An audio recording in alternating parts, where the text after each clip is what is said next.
araw, sa pagkakataong ito, ating tatalakayin ang edukasyon sa pagpapakatao din, ang kasagraduhan ng buhay, ikatlong hakda. Ang kasanayang matututuhan mo sa paksang ito ay nasusuri ang mga paglabag sa paggalang sa buhay. At matapos talakayin ito, ang mga mag-aaral ay inaasahang natutukoy ang sanhi, bunga, at mga maaaring gawin upang maiwasan ang paglabag at mapanatili ang kasagraduhan ng buhay. Napauunlad ang pagpapahalaga at kasagraduhan nito sa sariling buhay at sa kapwa, at nakagagawa ng mga kilos na makaiiwas sa paglabag sa paggalang sa buhay at mapanatili ang kasagraduhan ng buhay. Sa unang bahagi ng ating talakayan, mayroon tayong sasagutan na gawain. Ang panuto ay suriin ang mga larawang nagpapakita ng mga paglabag sa paggalang sa buhay. Sulat ang iyong pagsusuri sa isang buong papel. Bibigyan lamang kita ng 10 segundo upang sagutin ang mga ito. Iyong simulan. Una, aborsyon.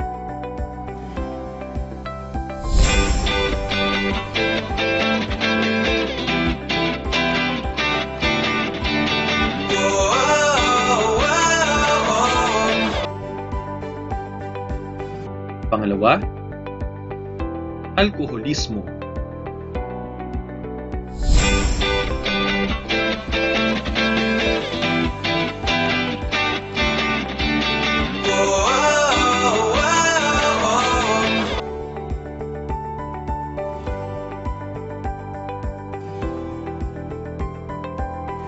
Pangatlo, paggamit ng ipinagbabawal na gamot.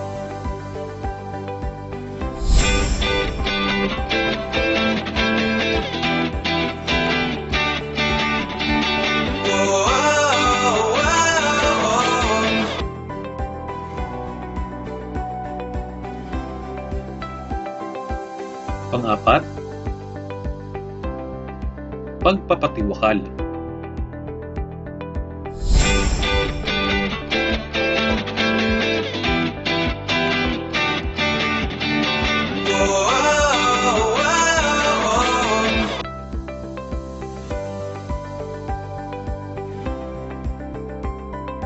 At panglima, mercy killing o euthanasia.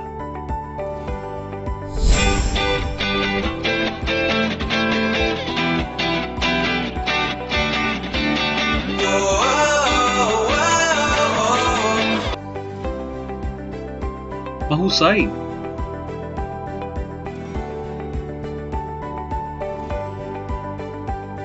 Ngayon naman, balikan natin ang ating napag-aralan sa nagdaang paksa.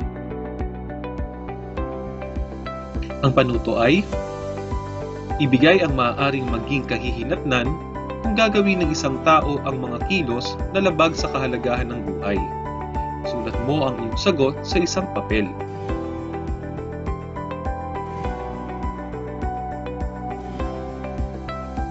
Bibigyan lamang kita ng 30 segundo upang sagutan ito.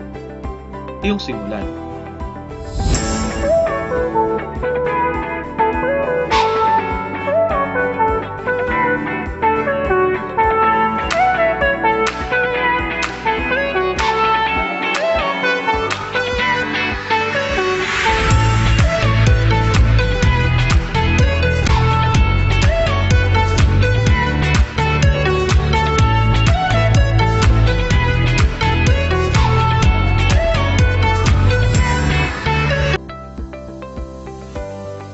Magaling!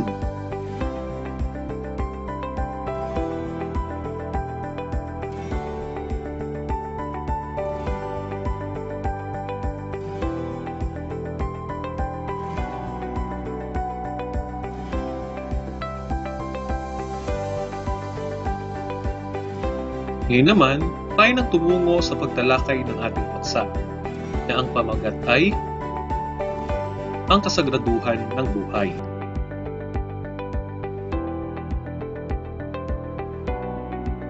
Sa ating pagtalakay sa paksa, iyong punan ang talahanayan.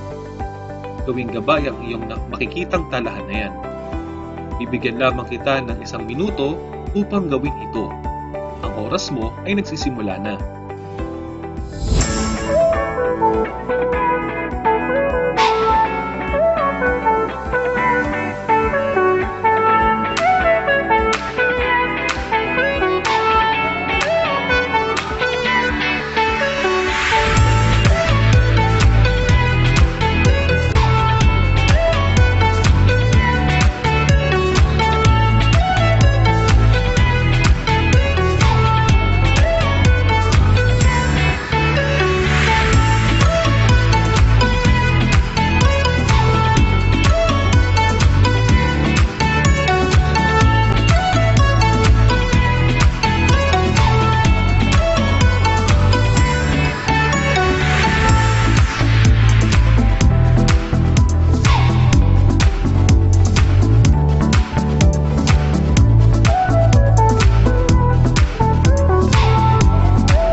Batay sa iyong ginawa, sagutin mo ang mga tanong para sa pagsusuri ng gawain.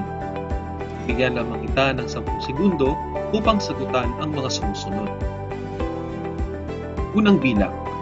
Bagamat tayo ay nilikha ng malaya, ano ang nagiging limitasyon nating mga tao sa paggawa ng mga bagay?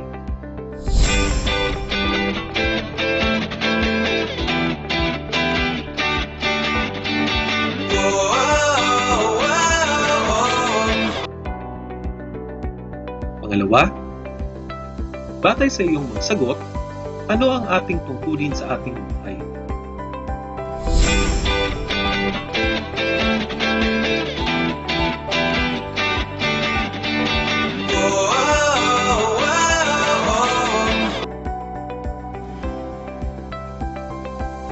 Pangatlo, paano natin mapananatili ang kasagraduhan ng buhay?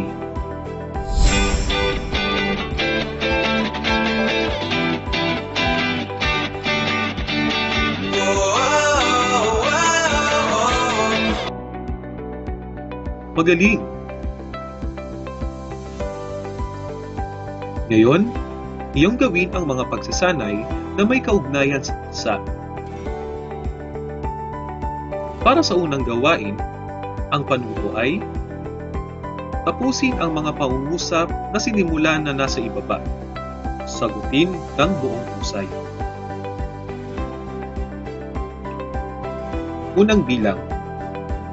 Ang kahalagahan ng ating buhay ay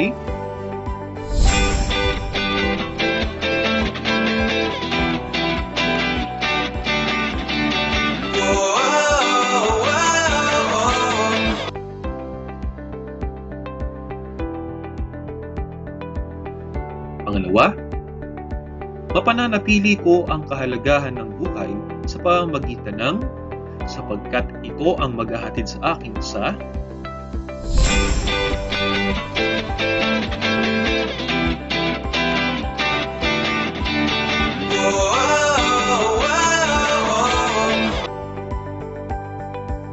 mahusay. Para sa pangalawang gawain, ang panuto ay ibigay ang hinihingi ng graphic organizer. Isulat ang iyong sagot sa bahagi na inilaan.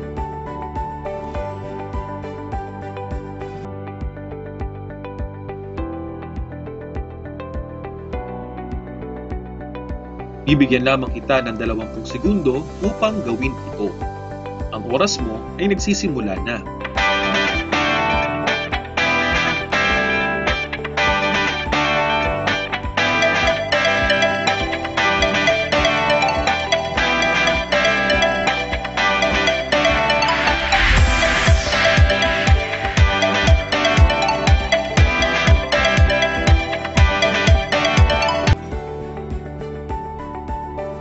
Magaling!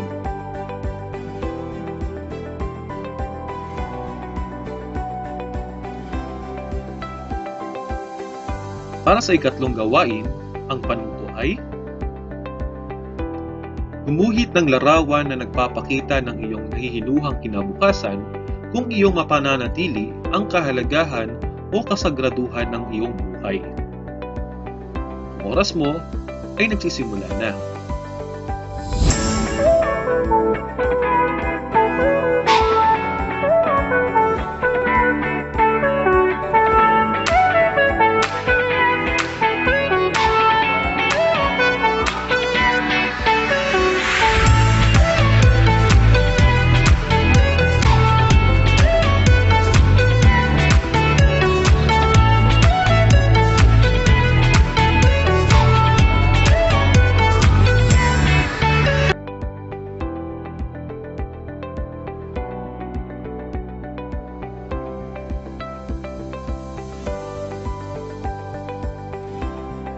Para sa pagsusuri ng ginawang pagsasanay, sagutin ang mga sumusunod.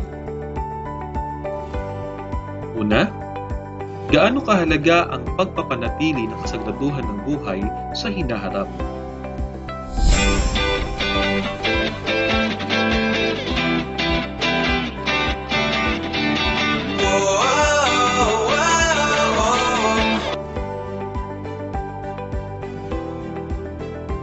Pangalawa, bilang isang mag-aaral, ano ang maaaring maging bunga sa iyong sarili, sa iyong pamilya, at sa pamayanan kung naisa sa katuparan mo ang iyong iginuhit na kapalaran bunga ng pagpapahalaga sa kasagraduhan ng iyong buhay?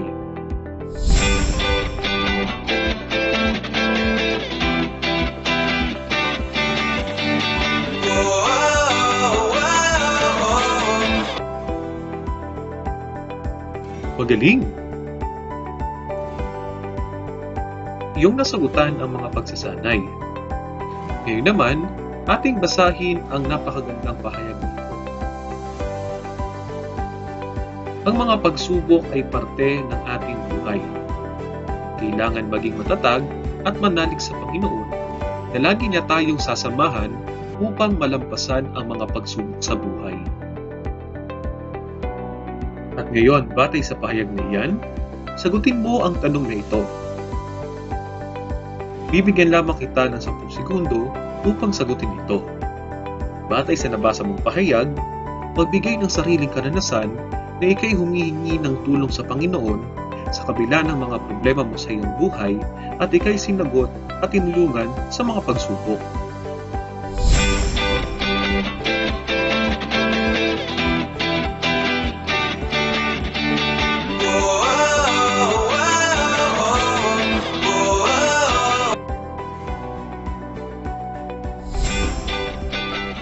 Salamat sa iyong pakikinig. Naway marami kang natutuhan. Sa muli, maraming salamat.